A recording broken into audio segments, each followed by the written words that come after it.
অবশেষে দেশের 23তম রাষ্ট্রপতি হলেন ডক্টর মোহাম্মদ ইউনূস। ফুল দিয়ে বরণ করে নিলেন প্রধানমন্ত্রী তারেক রহমান।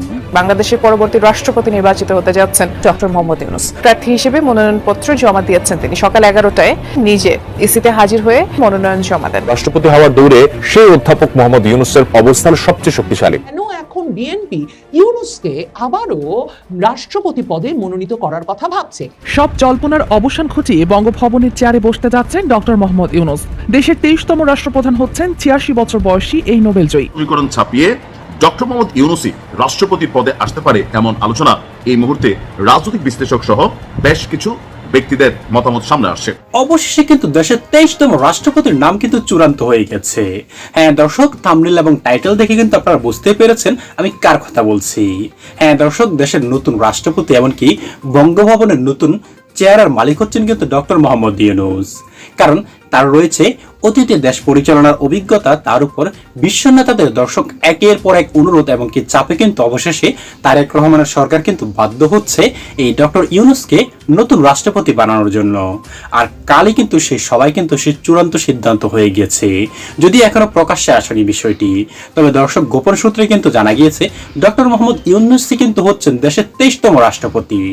হ্যাঁ দর্শক, যেটার কিছুটা ইঙ্গিত কিন্তু আপনারা শুরুতে শিরোনামে কিন্তু দেখতে পেয়েছেন।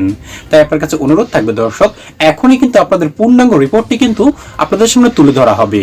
তাই একটু অনুরোধ রইল দর্শক, একটু ধৈর্য ধরে সম্পূর্ণ রিপোর্টটি শেষ পর্যন্ত কন্টিনিউ করবেন, তবেই কিন্তু এই পুরো বিষয়টি আপনি ভালো করে বুঝতে পারবেন। তাহলে চলুন সম্মানিত প্রিয় দর্শক, কথা না বাড়িয়ে আগে আপনাকে সেই গুরুত্বপূর্ণ রিপোর্টটি দেখিয়ে নিয়ে আসি, যেখানে আপনি বিস্তারিত একেবারে স্পষ্ট ভাষা কিন্তু বুঝতে পারবেন।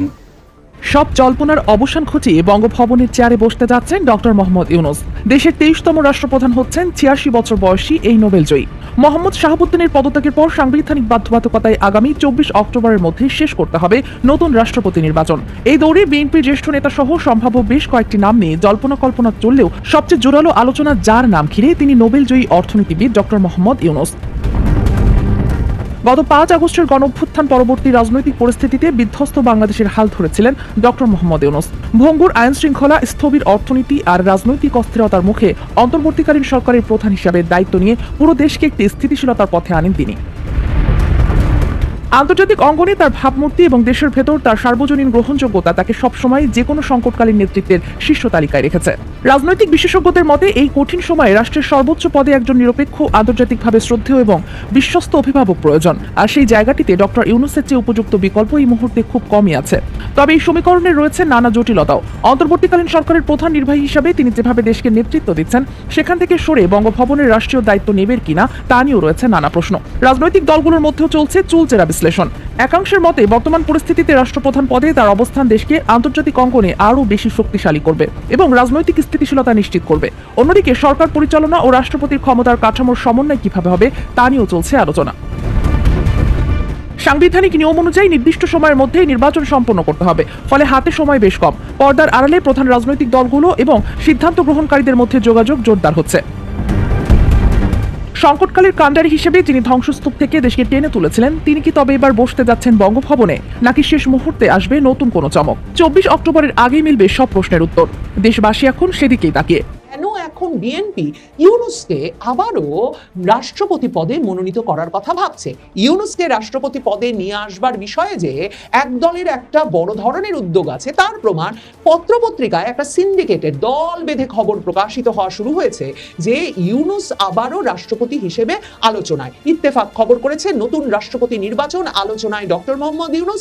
সেখানে ইত্তেফাক লিখছে, রাষ্ট্রপতি মোহাম্মদ শাহাবুদ্দিনের পদত্যাগের পর শূন্য হওয়া বঙ্গভবনের পরবর্তী অভিভাবক কে হচ্ছে তা নিয়ে রাজনৈতিক মহলে তীব্র আলোচনা শুরু হয়েছে এবং তারা বলছে ক্ষমতাসীন দল বিএনপির আভ্যন্তরীণ সমীকরণ ছাপিয়ে এই পদে নোবেলজয়ী অর্থনীতিবিদ ও সাবেক প্রধান উপদেষ্টা ডক্টর মোহাম্মদ ইউনূসের নাম আলোচনার কেন্দ্রবিন্দুতে চলে আসায় রাজনৈতিক অঙ্গনে তৈরি হয়েছে বাড়তি কৌতূহল। বিভিন্ন অনলাইন সংবাদ মাধ্যম গত 2-3 দিন ধরে এরকম খবর ক্রমাগতভাবে ছেপে যাচ্ছে যে হঠাৎ রাষ্ট্রপতি পদে আলোচনায় ডক্টর মোহাম্মদ ইউনূস। সেসব জায়গায় লেখা হচ্ছে যে রাজনৈতিক বিশ্লেষকদের মতে হঠাৎ ডক্টর ইউনূসের নাম নাম আলোচনায় আসার পেছনে বড় কারণ তার আন্তর্জাতিক পরিচিতি, নিরপেক্ষ ভাবমূর্তি এবং বৈশ্বিক পর্যায়ে গ্রহণযোগ্যতা। সেখানে বলা হচ্ছে, বিশ্লেষকদের ধারণা সংসদীয় ব্যবস্থায় রাষ্ট্রপতির ভূমিকা মূলত সাংবিধানিক হলেও আন্তর্জাতিক অঙ্গনে দেশের ভাবমূর্তি তুলে ধরার ক্ষেত্রে রাষ্ট্রপ্রধানের ব্যক্তিত্ব গুরুত্বপূর্ণ ভূমিকা রাখতে পারে। সে কারণে আন্তর্জাতিকভাবে পরিচিত কোনো ব্যক্তিকে ওই পদে বসানো হলে সরকারের কূটনৈতিক গ্রহণযোগ্যতা বাড়তে পারে। ইত্তেফাক বলছে, দলীয় আনুগত্য নাকি বৈশ্বিক ভাবমূর্তি, এই দুইয়ের মধ্যে ভারসাম্য রক্ষা করতে গিয়ে কিছুটা কৌশলগত সমীকরণের মুখোমুখি হয়েছে বিএনপি। মানে ইউনূসের নামটা এখানে ঢুকিয়ে দেওয়ার প্রয়োজনীয়তা কোন পক্ষটি বোধ করছে, এবং ইউনূস সাহেব নিজে যে এ বিষয়ে একটা তৎপর ভূমিকা পালন করছেন, কারণ তার তো একটা বিরাট সৈন্যবাহিনী আছে সংবাদ মাধ্যমে, এবং তার জন্য খবর প্রচার করে দিতে। তার একটা প্রমাণ হচ্ছে, যেই দিন এই খবর চাউর হলো যে রাষ্ট্রপতি শাহাবুদ্দিন চুপ্পুকে পদত্যাগ করানো হবে, এবং সে খবর দিয়ে প্রবাসী সাংবাদিক জুলকারনাইন সায়ের, তখন তিনি আবার আরেকজনের নাম প্রস্তাব করে দিলেন। তার ওই ফেসবুক স্ট্যাটাসে লিখলেন শাহাবুদ্দিন চুপ্পুকে পদত্যাগ করানো হবে, আর বিএনপি রাষ্ট্রপতি পদে মন্ত্রিপরিষদ সচিব নাসিমুল গনির কথা ভাবছে।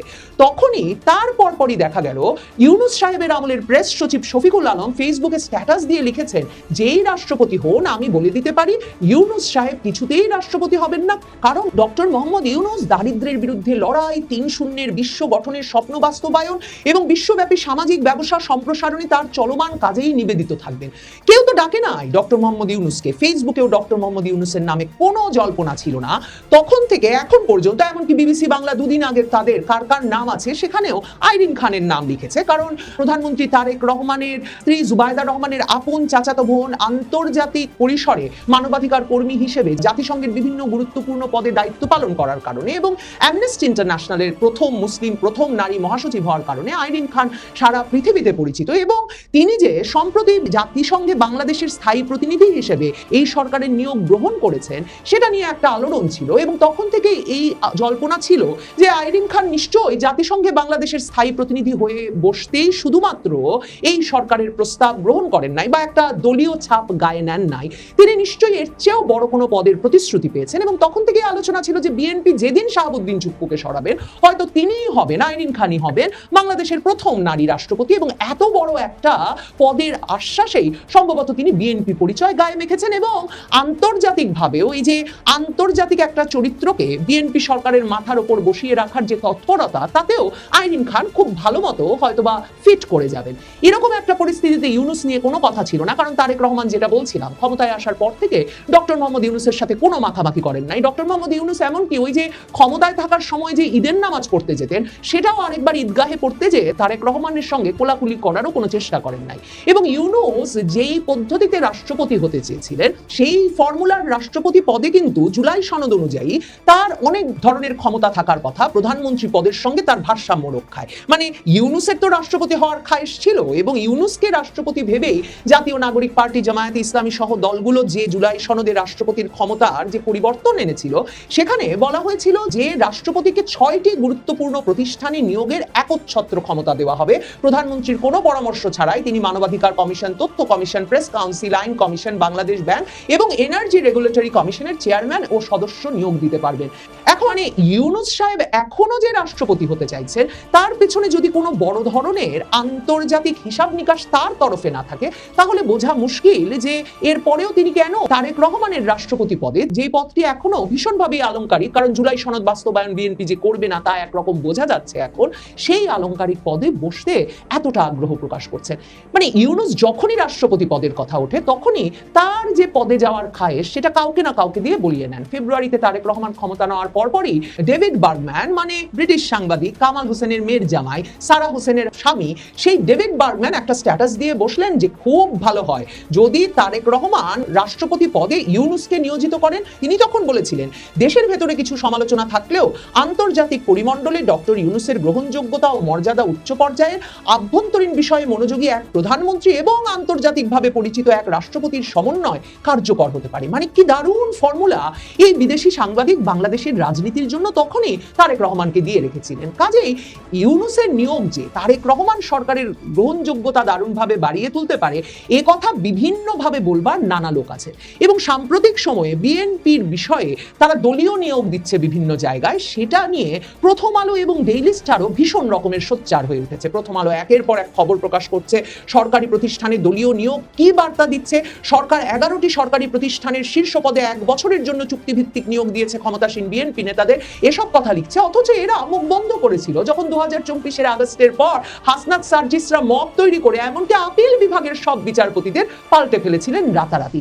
এবং বাংলাদেশের প্রশাসনের সকল পর্যায়ে তারা এবং অন্তর্বর্তীকালীন ইউনূস সরকার জামাত, বিএনপি, জাতীয় নাগরিক পার্টির মধ্যে ভাগাভাগি করে তাদের পছন্দ মতো লোক বসিয়েছিলেন, যাদের বেশিরভাগই গুপ্ত বলে এমনকি প্রধানমন্ত্রী তারেক রহমান বিভিন্ন জায়গায় দাবি করছেন।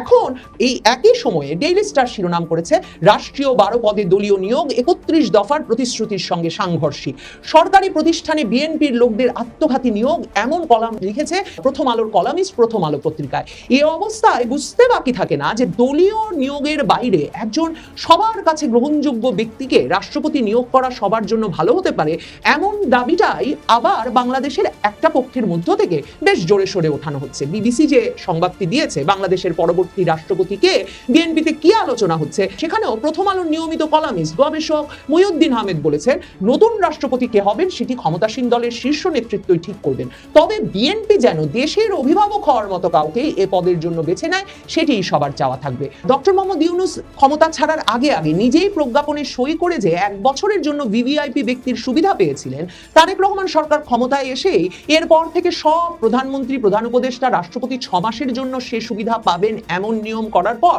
অনেকে সন্দেহ করেন যে এই 10ই আগস্ট থেকে হয়তো আর তারেক রহমান সরকার তাকে সে সুবিধা দেবেন না, যদি 1 বছরের জন্যও দেন। আগামী ফেব্রুয়ারির পর ইউনূস আসলে কিভাবে বাংলাদেশে সাধারণ মানুষের জীবন যাপন করবেন? কাজেই ডক্টর মোহাম্মদ ইউনূস ভীষণভাবে চান যে তিনি এমন একটা সুরক্ষার মধ্যে তার আগেই ঢুকে পড়তে পারেন যে সুরক্ষার প্রতিশ্রুতি 2025-এর জুনে লন্ডনে তারেক রহমান নিজে তাকে দিয়ে এসেছিলেন। এবং তখন বৈঠক শেষে এ কথাও জানানো হয়েছিল যে তারেক রহমান বলেছেন যে তিনি চান সব সময় বেগম খালেদা জিয়া, ডক্টর মোহাম্মদ ইউনূসের মতো ব্যক্তিবর্গ তাদের মাথার উপরে পরামর্শক হিসেবে থাকবেন। এখন ডক্টর মোহাম্মদ ইউনূস তার হিসাব বুঝে নিতে এসেছেন। একটাই বড় সমস্যা, মার্কিন যুক্তরাষ্ট্রের সঙ্গে ট্রাম্প প্রশাসনের সঙ্গে বিরাট দূরত্ব হয়েছে ডক্টর মোহাম্মদ ইউনূসের। ট্রাম্প প্রশাসন তাকে সহ্য করতে পারছিল না আর বাংলাদেশের ক্ষমতায়, এবং তিনি যে ইসলামপন্থীদের বিকাশ ঘটিয়েছেন বাংলাদেশে, যথেচ্ছ ক্ষমতার অধিকারী করেছেন তাদেরকে, সেটা নিয়ে ট্রাম্প প্রশাসনের সরাসরি আপত্তি কিন্তু তখন তারেক রহমানের দেশে ফেরা বরং ত্বরান্বিত করেছিল। ডক্টর মোহাম্মদ ইউনূস জানেন পাল্টা খেলা কি করে খেলতে হয়, তাই লক্ষ্য করেছেন কিনা জানি না, সম্প্রতি তিনি ঢাকায় ইরানের রাষ্ট্রদূতের সঙ্গে সাক্ষাৎ করেছেন। সেই ফেব্রুয়ারিতে খামেনি নিহত হওয়ার পর এখন পর্যন্ত কোনো রকম শোক বার্তা না দেওয়া বা শোক প্রকাশ না করা নোবেল বিজয়ী ডক্টর মোহাম্মদ ইউনূস অবশেষে ইরানের রাষ্ট্রদূতের সঙ্গে সাক্ষাতের দিন খামেনির মৃত্যুতে শোক প্রকাশ করেছেন এবং সে বার্তা তার দফতর থেকেই সংবাদ মাধ্যমগুলোতে পৌঁছে দেওয়া হয়েছে। কাজী ডক্টর মোহাম্মদ ইউনূস কখন কোন পথে খেলেন? এখন তারেক রহমান সরকার বেশি চীনপন্থী হলে, মার্কিন যুক্তরাষ্ট্রের চাপ যদি আর সইতে না পারেন, তাহলে মাথার ওপর ট্রাম্প প্রশাসনের অপছন্দের এমন একজনকে বসালে তাদের কোনো লাভ হবে কিনা, ইরান ঘনিষ্ঠ কোনো ব্যক্তিকে বসালে সেখানে অন্য কোনো তরফের সমর্থন মেলে কিনা, হয়তো সেসব হিসাবও ইউনূস তারেক রহমানকে বুঝিয়ে বলছে। হ্যাঁ দর্শক, কথা আছে যোগ্য ব্যক্তিকে যোগ্য স্থানে বসালেই কিন্তু দেশের উন্নত হবে, আর সেই কাজটাই কিন্তু এবার হচ্ছে। কারণ রাষ্ট্রপতি শাহাবুদ্দিন চুপ্পুর বাধ্যতামূলক পদত্যাগের পর এবার কিন্তু রাষ্ট্রপতি কে হচ্ছেন এই নিয়ে কিন্তু দর্শক দেশের মধ্যে একটা নানা রকম গুঞ্জন কিন্তু তৈরি হয়েছিল। তবে অবশেষে কিন্তু সেই গুঞ্জনের অবসান ঘটলো। কাল এক সবাই কিন্তু দর্শক এই সিদ্ধান্তটি হয়েছে, যদিও সেটি এখনো প্রকাশ্যে আসেনি। তবে দর্শক, আন্তর্জাতিক বিশ্বের কথা চিন্তা করে, এমনকি আন্তর্জাতিক বিশ্বের সম্পর্কের যে গতি দর্শক সেটা বজায় রাখার জন্যই কিন্তু ডক্টর মোহাম্মদ ইউনূসকেই কিন্তু দেশের আগামী রাষ্ট্রপতি হিসেবেই কিন্তু দর্শক সকলেই কিন্তু চয়েস করেছে। যদিও বিষয়টি দর্শক আগামী কয়েকদিনের মধ্যেই কিন্তু প্রকাশ্যে আসতে পারে। তবে এখনো কিন্তু ডক্টর মোহাম্মদ ইউনূসের তরফ থেকে এই বিষয়ে কোনো কিছু জানানো হয়নি। তবে জনগণের একটা প্রত্যাশা যে ডক্টর মোহাম্মদ ইউনূস একজন নিরপেক্ষ হিসেবে কাজ করবে, এমনকি তার এ সম্পর্কে অভিজ্ঞতা রয়েছে, শিক্ষা দীক্ষার নাম খ্যাতি সবকিছুই কিন্তু তার রয়েছে। হ্যাঁ সম্মানিত প্রিয় দর্শক শ্রোতা, আপনার কি মনে হয় ডক্টর মোহাম্মদ ইউনূসকে রাষ্ট্রপতি বানালে কেমন হবে? দর্শক অবশ্যই আপনার মূল্যবান মতামতটুকু আমাদের কমেন্ট বক্সে লিখবেন এবং অবশ্যই ভিডিওতে একটি লাইক দিয়ে এখনই আমাদের চ্যানেলটি সাবস্ক্রাইব করে রাখুন পরবর্তী আপডেটগুলোর জন্য। আজ এ পর্যন্তই, সকলকে অসংখ্য ধন্যবাদ সম্পূর্ণ ভিডিওটি শেষ পর্যন্ত দেখার জন্য।